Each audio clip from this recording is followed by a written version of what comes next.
تازه خبر: د امریکا ولسمشر ډونالډ ټرمپ د افغانستان د بګرام اډې په اړه باندې تازه خبرې.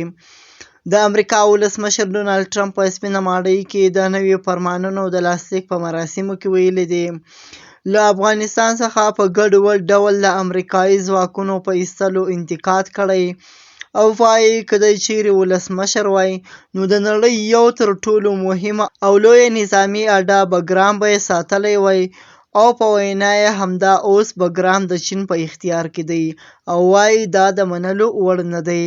د امریکا ولسمشر ډونالډ ټرمپ ویلي دي تاسو افغانستان ته وګورئ چې څومره شرموونکې وه. زه فکر کوم چې افغانستان واقعا د روسیې او اوکراین په ستونزې پورې اړه لري. روسیې هغه مهال پر اوکراین برید وکړ چې پوتین ولیدل یو بې کفایته حالت رامنځته سو.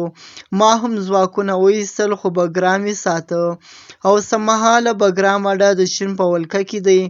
ما هوډ درلود چې د نړۍ یوه تر ټولو لویه نظامي اډه وساتم. نوموړي په دوامداره ډول وایي بګرام له هغه ځای څخه یو ساعت فاصله لري چې چین پکې اټومي وسلې جوړوي. د بګرام هوایي اډه چې د افغانستان په پروان ولایت کې موقعیت لري په 2021 کال کې د امریکایي ځواکونو له وتلو وروسته افغان حکومت ته سپارل شوې وه.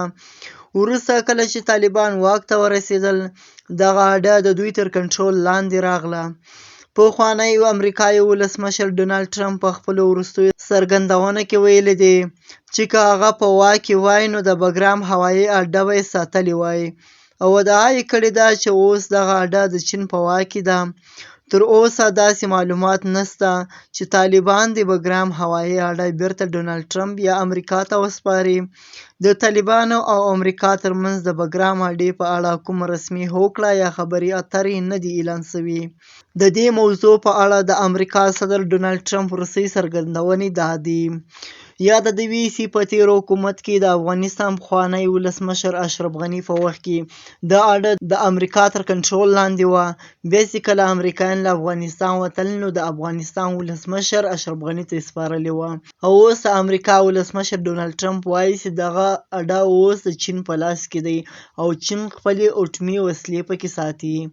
دا و د نن ورځې تازه او مهم خبرونه.